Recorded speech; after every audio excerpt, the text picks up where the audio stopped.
been our teacher until the coming of Almighty God, Allah. The slave master has robbed my people of their God, religion, name, language, and culture. This is 1965 when this was written. Let me get deeper into this, y'all. The worst kind of crime has been committed against us, for we were robbed of our desire to even want to think and do for ourselves. We are often pictured by the slave master as lazy and trifling people who are without thoughts of advancement. I say this is a condition which the slave master very cleverly wanted and created within and among the so-called Negroes. Whew. Wow. I want you to take time to just soak that up real quick. Let me repeat this for you all, because for those who just tuning in and for those who listen to the rebroadcast, this is from the book Message to the Black Man in America, which is written by the Honorable Elijah Muhammad in 1965. And I repeat, the worst kind of crime has been committed against us. For we were robbed of our desire to even want to think and do for ourselves. We are often pictured by the slave master as a lazy and trifling people who are without thoughts of advancement.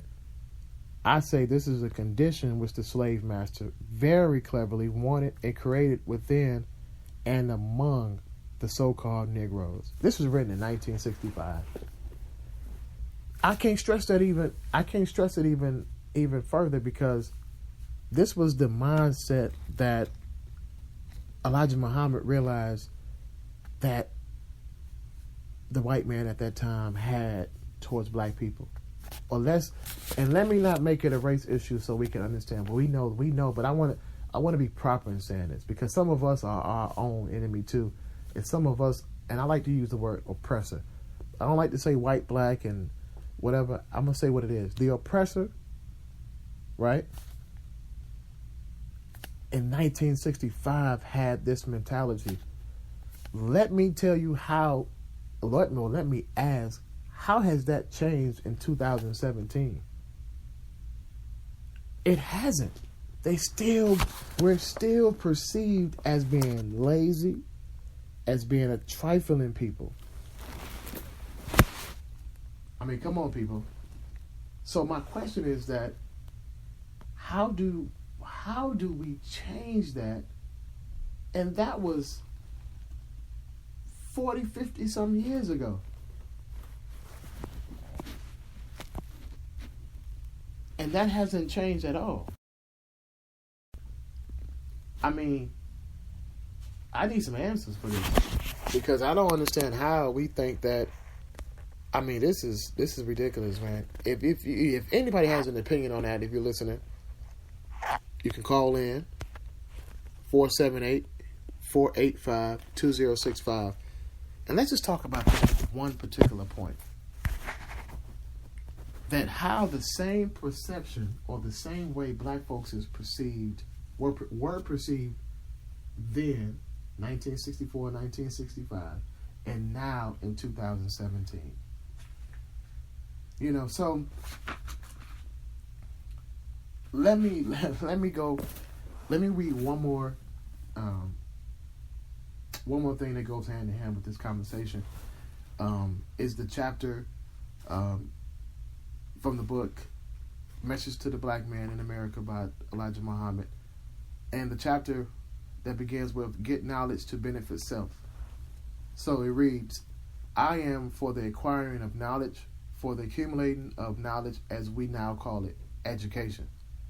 First, my people must be taught the knowledge of self. Then, and only then, will they be able to understand others and that which surrounds them." Now, right there, you all, that speaks volume.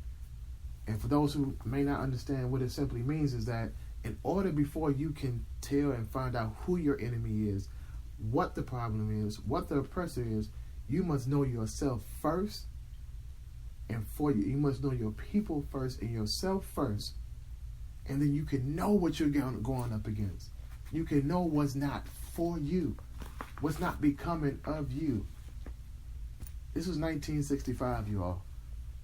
And so when it further reads, is that anyone who does not have a knowledge of self is considered a victim, either amnesia or unconsciousness, and is not very competent. Wow. The lack of knowledge of self is a prevailing condition among my people here in America. Gaining the knowledge of self makes us unite in a great unity. And I'm gonna end this reading of this book with this one powerful line. Knowledge of self makes you take on the great virtue of learning. Look, people, if that don't speak volumes, if that don't motivate you enough to get acquainted with yourself, that makes you a better person.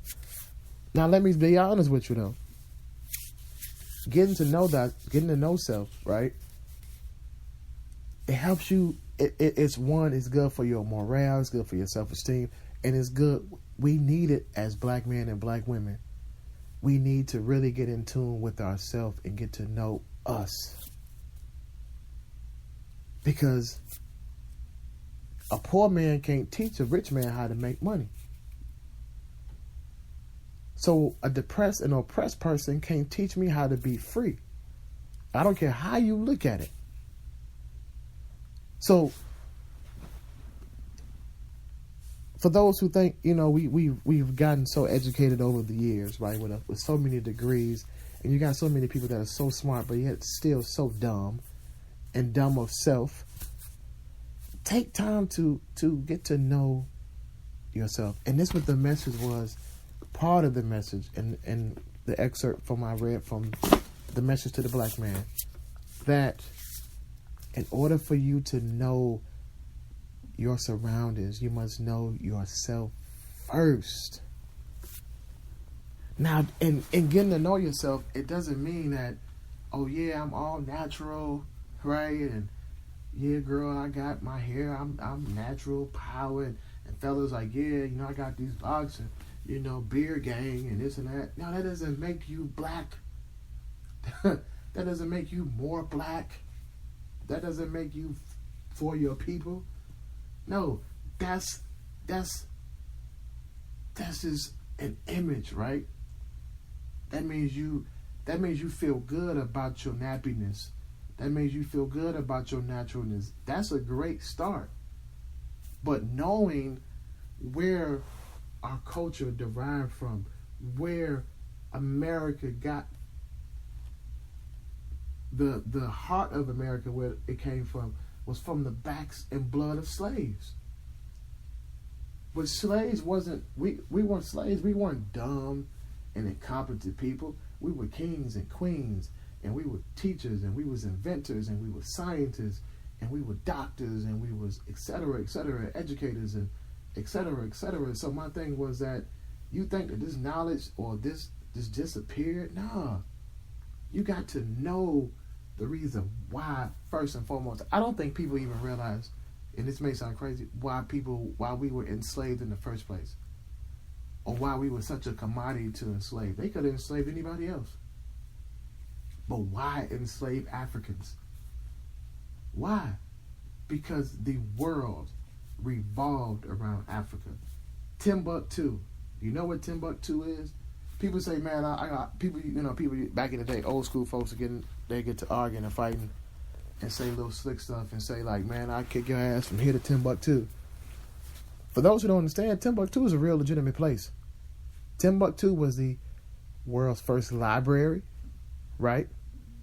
Where people from all over the world had to come to learn science, to learn how to realistically do math,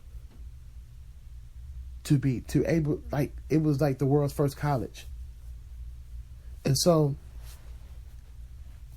when you know these things, when you know self, when you know self, then you know what you identify with. And so when you know how to identify, you become less you succumb to less bullshit or BS. So it's very important to be in tune with yourself and to know what you derive from realistically. I'm very passionate about it because it bothers me, because so many people think, and I said this before, man, on Facebook, man, plenty of times, just because you smell like incense, just because you dread your hair, it doesn't make you blacker than me. I'm a light-skinned Negro. I stay clean cut. I still got a beard. I'm still beard gang. I still got a clean cut, keep a haircut. But that means I ain't black. That means I done sold my soul. That means I'm not, I'm not for my people. Nah. Brother Malcolm was one of the cleanest, sharpest brothers you can think of. So he wasn't for his people. You see what I'm saying? We get caught up in what we think identifies somebody as being black. Man, there's white people that have dreads and are very, very natural, and they call them hippies. So understand, you have to be able to identify mentally, internally first, before you can think that you look a certain way that makes you black or that makes you down for the cause. Nah, it doesn't. It doesn't.